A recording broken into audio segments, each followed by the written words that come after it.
Bayangkan jika seseorang yang seharusnya membantu orang lain justru menjadi mimpi buruk bagi puluhan keluarga. Seorang pria yang dikenal sebagai dukun sakti dipercaya banyak orang untuk menyelesaikan masalah asmara, rezeki, hingga kecantikan. Namun di balik sosoknya yang terlihat tenang, tersembunyi rahasia mengerikan yang membuat Indonesia tercengang. Selama lebih dari 1 dekade, puluhan wanita menghilang setelah mendatangi pria ini. Tidak ada yang menyangka bahwa orang yang mereka datangi untuk meminta pertolongan justru menjadi algojo yang menghabisi nyawa mereka. Inilah kisah Ahmad Suraji, salah satu pembunuh berantai paling mengerikan dalam sejarah Indonesia. Ahmad Suraji lahir di Sumatera Utara dan dikenal masyarakat sekitar sebagai seorang peternak sekaligus dukun.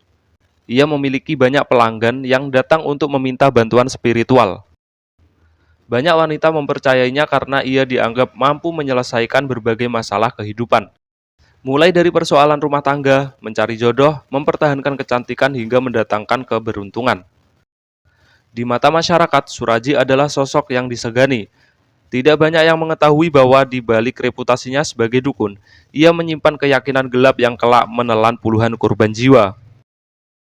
Menurut pengakuan Suraji kepada polisi, semua bermula pada tahun 1986. Ia mengaku didatangi arwah ayahnya dalam mimpi. Dalam mimpi tersebut, sang ayah memerintahkannya untuk membunuh puluhan wanita sebagai bagian dari ritual ilmu hitam.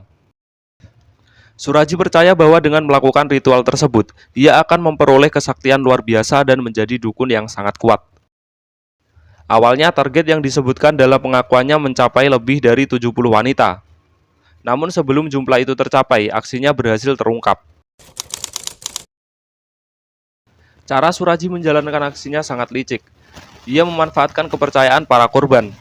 Sebagian besar korban adalah wanita yang datang meminta bantuan spiritual. Mereka percaya bahwa Suraji akan membantu menyelesaikan masalah hidup mereka. Setelah korban datang, Suraji mengajak mereka ke sebuah area perkebunan tebu yang sepi. Di sana, ia mengatakan bahwa korban harus mengikuti ritual khusus agar permintaannya terkabul. Korban kemudian diminta masuk ke dalam lubang yang sudah disiapkan. Tubuh mereka dikubur hingga sebatas pinggang. Karena percaya kepada sang dukun, para korban menuruti seluruh instruksinya tanpa curiga. Saat korban tidak dapat bergerak bebas, Suraji mulai menjalankan rencana mengerikannya. Ia mencekik para korban hingga tewas. Setelah itu, jasad mereka dikuburkan di lokasi tersebut. Yang membuat kasus ini semakin mengerikan adalah alasan di balik pembunuhan tersebut. Suraji mengaku melakukan ritual tertentu terhadap para korban karena percaya hal itu akan menambah kekuatan gaibnya. Ia bahkan memiliki keyakinan bahwa posisi jasad para korban harus diarahkan ke rumahnya, agar energi mereka dapat memberinya kekuatan. Kepercayaan inilah yang membuat banyak penyidik dan masyarakat saat itu menyebutnya sebagai dukun dari neraka.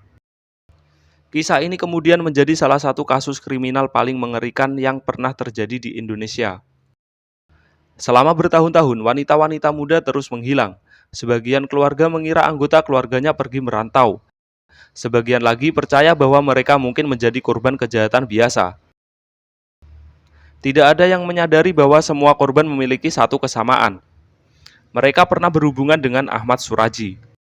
Karena aksinya dilakukan secara perlahan selama bertahun-tahun, pola tersebut sulit terdeteksi. Hal inilah yang membuat Suraji mampu beroperasi begitu lama tanpa terungkap. Semua mulai berubah pada tahun 1997. Seorang wanita bernama Sri Kemaladewi diketahui terakhir kali mengunjungi Suraji. Sebelum menghilang, ia sempat diantar oleh seorang tukang becak menuju rumah sang dukun. Beberapa hari kemudian, jasad wanita tersebut ditemukan di sebuah perkebunan. Ketika polisi menyelidiki kasus itu, mereka menemukan petunjuk yang mengarah langsung kepada Suraji. Awalnya, ia berusaha mengelak. Namun, bukti-bukti yang ditemukan membuat polisi semakin yakin bahwa ada sesuatu yang disembunyikan oleh pria tersebut. Saat diperiksa lebih lanjut, Suraji akhirnya mengaku. Namun yang mengejutkan, ia tidak hanya mengaku membunuh satu orang. Ia mengaku telah membunuh puluhan wanita selama bertahun-tahun.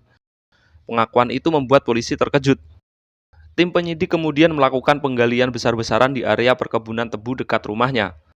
Apa yang ditemukan benar-benar mengerikan. Satu persatu jasad korban mulai ditemukan. Jumlahnya terus bertambah hingga mencapai 42 korban. Sebagian jasad sudah sangat sulit dikenali karena telah lama terkubur. Berita penemuan puluhan jasad langsung menjadi perhatian nasional. Masyarakat Indonesia dibuat ngeri oleh fakta bahwa seorang dukun yang dipercaya banyak orang ternyata merupakan pembunuh berantai.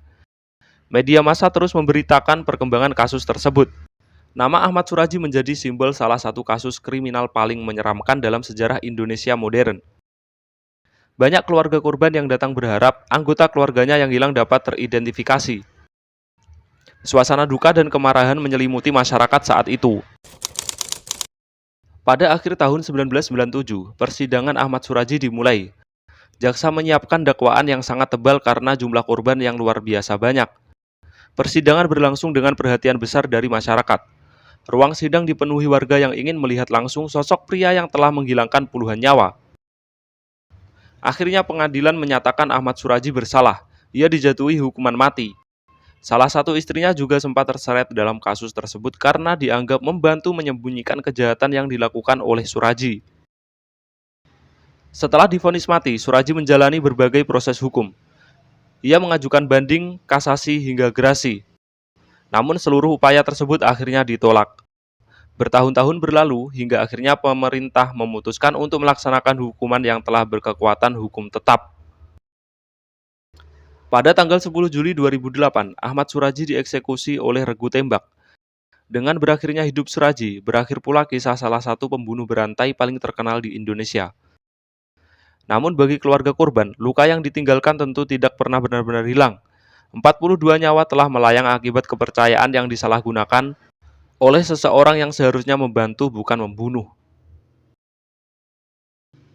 Kasus Ahmad Suradji menjadi pengingat bahwa kejahatan terkadang datang dari orang yang paling dipercaya. Ia memanfaatkan harapan, ketakutan, dan kepercayaan para korbannya untuk menjalankan aksi mengerikan selama bertahun-tahun. Hingga hari ini, nama Ahmad Suradji masih dikenang sebagai salah satu serial killer paling kejam dalam sejarah Indonesia. Dan mungkin pertanyaan yang paling mengerikan adalah, jika satu korban terakhir tidak ditemukan pada tahun 1997, berapa banyak lagi nyawa yang akan menjadi korban berikutnya?